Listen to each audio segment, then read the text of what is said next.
Fala galera, hoje a gente vai falar sobre improvisação.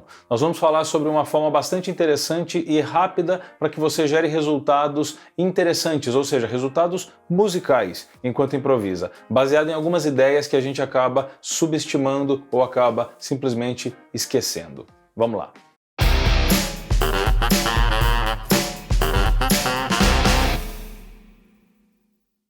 Antes de começar, eu gostaria de convidá-los a se inscrever no canal, deixar o like de vocês nos vídeos, caso vocês gostem dos vídeos, e deixar comentários, por favor, para que eu possa saber quais são as experiências de vocês sobre as ideias aqui abordadas no canal. A gente pode, inclusive, bater um papo por lá. Legal? Vamos nessa! Existem muitas formas de trabalhar a improvisação, existem inúmeros pontos nos quais a gente pode focar ou simplesmente trabalhar como argumento, para gerar ideias improvisadas. Não existe uma ideia certa ou uma ideia errada, existem muitas ideias, existem muitas formas de fazer. Nós estamos falando de arte, então não existe um número limitado de ideias, a criatividade vai definir isso, beleza? O que eu vou falar para vocês hoje, na verdade, é simplesmente mais uma dessas ideias. Uma única ideia que você vai somar às ideias que você já tem ou às ideias que você já aprendeu e você vai simplesmente aumentar o seu leque de possibilidades para gerar resultados enquanto improvisa. Se você pensar, quanto mais você tiver argumentos diferentes para trabalhar a sua improvisação, mais interessante a sua improvisação pode se tornar, de forma que você consiga improvisar por 10 minutos, talvez, e seja interessante nos 10 minutos. Esse é um desafio muito grande, improvisar por tanto tempo e ser interessante por tanto tempo. Mas no fundo, se você tiver muitos argumentos diferentes para construir ideias, talvez você consiga resultados assim.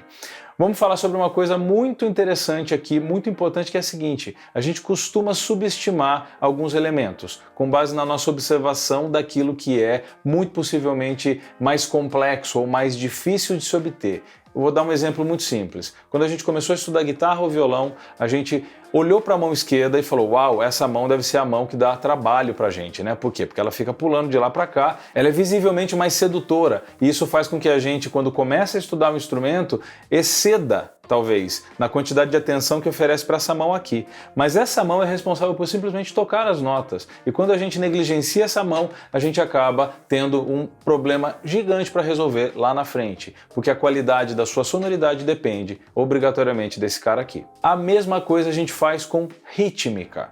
Quando a gente começa a estudar a improvisação, a gente está super focado em escalas, arpejos e tudo aquilo que faz com que a sua mão esquerda passeie pelo braço. Você acaba se envolvendo com a ideia de forma tal que o uso da escala, o uso do arpejo é o verdadeiro desafio. E isso não é verdade. Se você simplesmente pensar em escalas e arpejos, talvez você exceda na quantidade de estudos de escalas e arpejos e esqueça que você, na verdade, está fazendo música. E quando a gente fala de música, a gente está falando de, obrigatoriamente, pelo menos na forma mais básica de pensar, em duas variáveis. Uma variável é duração e a outra variável é altura. E altura se refere à nota. Então você tem dó, ré, mi, fá. Essas notas apresentam diferentes alturas, enquanto a gente trabalha com diferentes durações, como por exemplo, tá, tá, tá, tá. Cada nota que eu cantei aqui tem durações diferentes e isso faz com que a gente entenda, isso estabelece na nossa mente uma ideia de ritmo, tá? Ou de rítmica. A partir disso, a gente tem que entender que a gente tem que trabalhar obrigatoriamente com esses dois elementos quando improvisa. Via de regra é assim que a gente faz. Você tocando instrumentos que possibilitam trabalhar com essas duas variáveis, você via de regra vai trabalhar com as duas variáveis. Só que a gente costuma exceder na quantidade de atenção que a gente dá para escalas e arpejos, ou seja, para as alturas, e acaba deixando as durações para depois. Mas vamos pensar comigo. No vídeo anterior em que eu falei para vocês sobre a forma como a gente analogamente, improvisa e fala, ou seja, a nossa linguagem verbal e a nossa linguagem musical, elas são muito similares, apoiado ainda nessa ideia, vamos pensar no seguinte: imagine um texto, e nesse texto a gente vai pegar, sei lá, uma página de qualquer livro, e a gente vai eliminar nesta página todas as pontuações. O que a gente acabou de fazer eliminando todas as pontuações dessa página, a gente transformou esse texto em algo incompreensível. Por quê? Se você não tiver vírgulas e pontos finais que estabeleçam o tamanho de uma ideia, ou seja, que estabeleçam as ideias por si só, a gente acaba tendo um texto corrido que pode ter inúmeras interpretações. O que esses pontos, o que essa pontuação representa no texto é a mesma coisa que as pausas representam nas nossas frases musicais. Então, quando você pensa em pausas nas suas rítmicas, ou seja, quando você constrói as suas ideias rítmicas e pontua, ou seja, ponto final, vírgula, para começar uma nova ideia, você simplesmente define muito melhor as sentenças musicais que você está construindo. Em outras palavras, as suas frases rítmicas ou frases musicais acabam soando muito mais nítidas, muito mais claras, muito mais bem explicadas, porque você soube usar pontuação, entre parênteses, pausas, certo? Muito bem, quando a gente pensa em rítmica, portanto, a gente estabelece ideias musicais que por si só têm pé e cabeça, independente da ideia melódica. A prova disso é que existem instrumentos que não têm variação de altura. Imagine um instrumento de percussão que tem uma única nota que você possa tirar dele e você trabalha com ideias exclusivamente rítmicas. Ainda assim, essas ideias têm pé e cabeça e soam musicalmente muito interessantes. Da mesma forma, o seu instrumento, a sua guitarra, o seu violão também pode ritmicamente gerar ideias muito interessantes quando se sobrepõe a essa rítmica interessante a variável das alturas, ou seja, as possíveis melodias que você pode criar, esta gama se amplia imensamente. Bom, e a gente vai trabalhar com um estudo específico para desenvolver a percepção ou simplesmente a observação, uma melhor observação dessas possibilidades rítmicas, tá? Então é o seguinte, basicamente o estudo consiste no seguinte: primeiro eu vou explicar, depois eu vou demonstrar no instrumento, e aí vocês vão entender com bastante clareza, eu acredito. Primeira ideia, vocês vão tocar simplesmente semínimas sobre uma nota estática. Então, liguem o metrônomo de vocês, imagine uma situação de 4x4, com o metrônomo ligado, vocês vão tocar somente semínimas. E quando eu falo de semínimas, eu não estou falando de notas que vão durar obrigatoriamente um tempo, mas estou falando de notas que obrigatoriamente caem na cabeça desses tempos do compasso, tá? De alguma forma eu vou colocar informações na tela para vocês acompanharem, tá bom? Na sequência você vai fazer esse mesmo estudo com colcheias. E agora, se a gente for pensar, o que eu tenho como autorização é tocar sobre a cabeça do tempo e o contratempo, ou seja, sobre a subdivisão binária do pulso. Eu posso tocar na cabeça do tempo e posso tocar exatamente onde eu tenho a representação da metade desse tempo. A terceira etapa desse estudo vai ser trabalhar com tercinas. Em outras palavras, agora eu estou autorizado a tocar somente nas subdivisões tenárias do pulso, somente onde essas notas, dividindo o pulso em 3, ocorreriam, certo? Não preciso iniciar na cabeça do tempo, não preciso iniciar na cabeça do compasso, eu simplesmente só posso tocar nestas subdivisões tenárias. E as durações também estão livres, desde que o início dessa nota ocorra nestas subdivisões. Quarta etapa, eu vou trabalhar com semicolcheias, então eu vou subdividir o tempo em 4, subdivisão quaternária do pulso, e eu vou ter a possibilidade de tocar em qualquer uma destas possibilidades que subdividem o tempo em 4 partes iguais. Muito bem, considerando estas 4 etapas, eu vou para a minha quinta etapa. E na minha quinta etapa eu vou tocar uma mescla de todas essas possibilidades. Porém, até esse momento eu não saí da mesma nota. Entenda bem o que eu quero dizer. Eu vou escolher uma única nota na guitarra e eu vou brincar com possibilidades rítmicas sem sair desta nota. Somente uma única nota. Quando você perceber que as suas ideias rítmicas com uma única nota se justificam por si só, ou seja, você ritmicamente se tornou interessante, ritmicamente você está discursando alguma coisa que tem sentido musical, ou seja, você está definindo sentenças, essas sentenças se relacionam entre si, você começa a perceber que quando você vai adicionar novas notas, você tem um universo se abrindo para um resultado musical que já existe. Ou seja, um resultado musical que já se estabeleceu, porém ele agora se expande. Veja muito bem o que eu estou querendo colocar aqui. Ritmicamente, você sendo interessante, você variando notas dentro dessas rítmicas interessantes, coerentes, com fraseados rítmicos coerentes, você começa a desenvolver resultados cada vez mais maduros.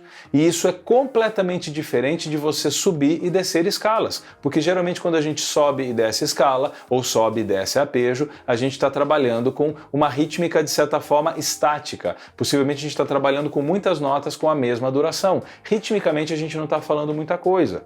Portanto, as frases, as sentenças musicais acabam ficando de lado e você ficou focado na escala, ou no arpejo, ou na estrutura harmônica que fosse. E a ideia não é essa. A partir desse estudo, a nossa ideia é diferente. É trabalhar ritmicamente ideias maduras, consistentes e, na sequência, adicionar alturas a essas ideias rítmicas.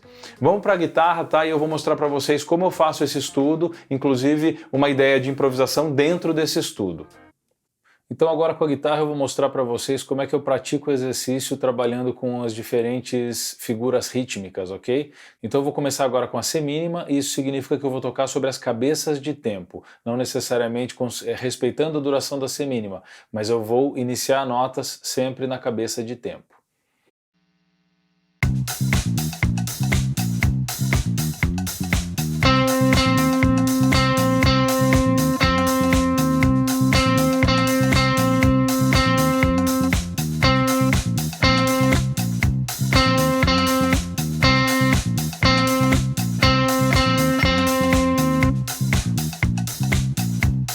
Ok? É uma ideia simples, mas busque sentido usando apenas essa figura.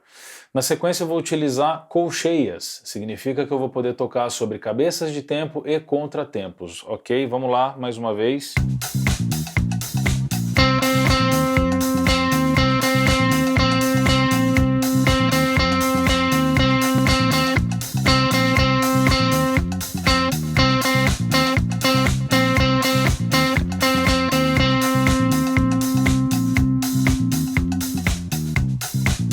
Na sequência, tecinas, então eu vou tocar somente nas subdivisões ternárias do pulso.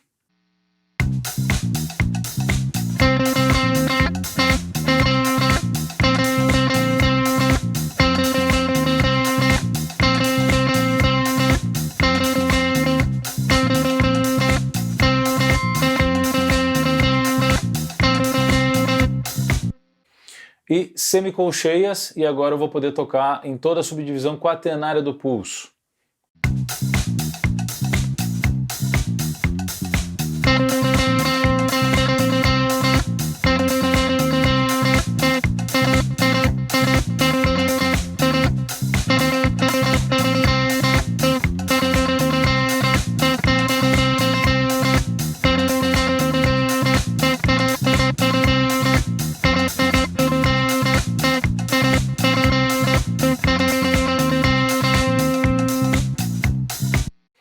E por fim eu vou trabalhar com as 4 possibilidades, as 4 figuras simultaneamente, ainda me mantendo na mesma nota. É muito importante que você inicie esse estudo com a mesma nota, porque assim você não pensa em outra coisa que não seja rítmica. E depois a gente adiciona as alturas e, portanto, pode trabalhar com melodias.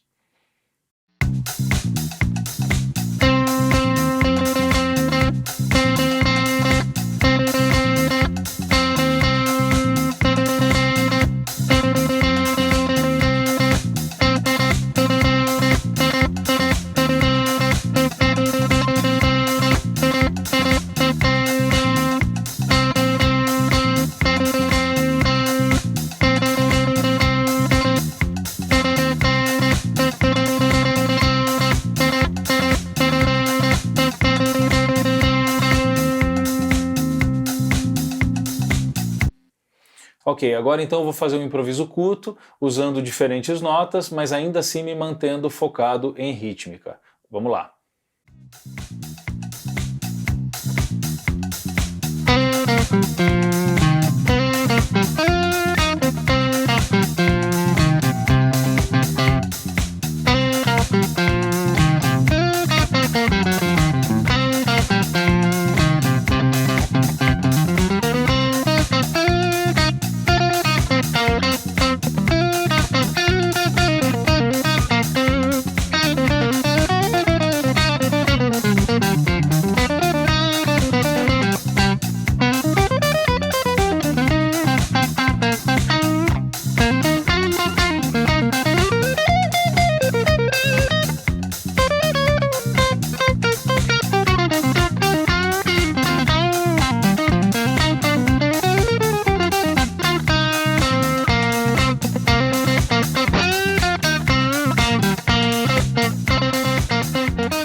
Bom, espero que essas ideias ajudem vocês de forma bastante sólida a trabalhar a rítmica tanto quanto o material harmônico. A gente se preocupa, como eu já disse nesse vídeo, muito com o material harmônico, muito com o caminho que a nossa mão esquerda costuma fazer no instrumento e acaba ignorando alguns elementos essenciais, tão importantes quanto, como a rítmica, por exemplo. Então, ser consistente ritmicamente, na grande maioria das vezes, significa ser musical consistentemente, certo?